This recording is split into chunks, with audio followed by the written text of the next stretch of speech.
স্পেলিংটা ভুল আছে, তো সেই জন্যেই আজকে হিয়ারিংয়ে ডেকেছে এটা সংশোধন করার জন্য। তো এক প্রকার এটা প্রায় কম বেশি অনেকেরই হিয়ারিংয়ে আজ এসআইআরের হেয়ারিংয়ের লাইনে দাঁড়ালেন ঘাটালের বিজেপি বিধায়ক শীতল কপাট। বাবার নামের ভুল, তাই পশ্চিম মেদিনীপুর জেলার ঘাটালের বিজেপি বিধায়ক শীতল কপাট হেয়ারিংয়ের নোটিশ নিয়ে পৌঁছালেন ঘাটালের বিডিও অফিসের হেয়ারিংয়ের ক্যাম্পে। সমস্যার কথা নিজের মুখে স্বীকার করলেন বিধায়ক। জানা যায় 2002 সালে বিধায়কের বাবার নাম লক্ষ্মীকান্ত কপাট ছিল, কিন্তু তার বাবার নাম লক্ষ্মীনারায়ণ কপাট।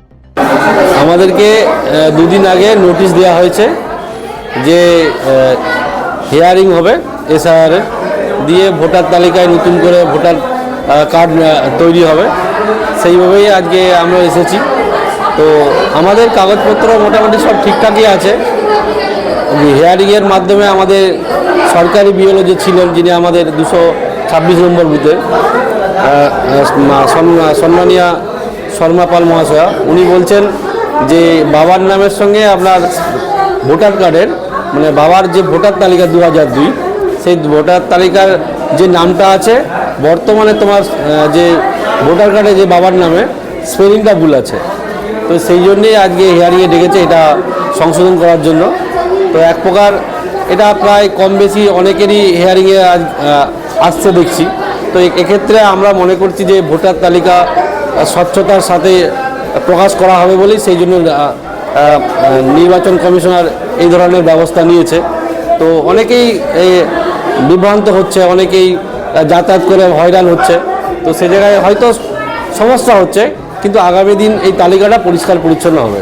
তো সেই বিরোধী রাজনৈতিক দল বা অন্যান্য দল তারা অভিযোগ করছে হয়রানি হচ্ছে এসআইআর নামে। আপনি নিজেও হয়রানি শিকার হচ্ছে, কি বলবেন? দেখুন, প্রথম কথা, বিজেপি বিরোধী যে সমস্ত রাজনৈতিক দল আছে তারা বলছে যে কমিশনার বিজেপির কথায় ইচ্ছে করে পশ্চিমবাংলার মানুষকে হয়রানি করছে। তো আমরা বলতে চাই কমিশনার তো কোনো রাজনৈতিক দলের নয়।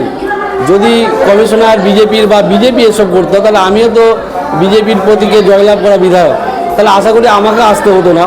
তো আমাকেও আসতে হয়েছে। অর্থাৎ একটা কথা পরিষ্কার, ভোটার তালিকা সংশোধন হচ্ছে, সেখানে যার যার ডিসপিউট রয়েছে তাকে তাকে হিয়ারিংয়ে আসতে হচ্ছে, সে যে ধর্মের মানুষই হোক, সে যে দলেরই মানুষ হোক না কেন।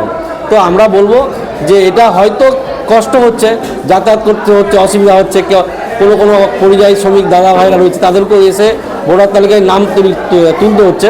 তো এটা সংশোধন হচ্ছে, সমস্যা একটু হচ্ছে। এই সংশোধন হয়ে গেলে আগামী দিন এই সমস্যাগুলো আর পড়তে হবে না। সেই জন্য বলবো বিভ্রান্ত হওয়ার দরকার নেই, প্রয়োজনও নেই। যেটা যার লাগবে, যেখানে যেটা যার সংশোধন করার দরকার সেটা করতে হবে। তার জন্য হিয়ারিং, এই হিয়ারিংয়ে সবাই যারা আমরা আসছি, যাদের ডিসপিউট হয়েছে তারাই আসছি, তারাই এসে সংশোধন করার চিন্তাভাবনা আমরা করছি। যেমন নির্বাচন কমিশনার সেই মতো করে চিন্তাভাবনা করেই হিয়ারিংটা করাচ্ছে। ব্যুরো রিপোর্ট, রাষ্ট্রীয় প্রসার বাংলা।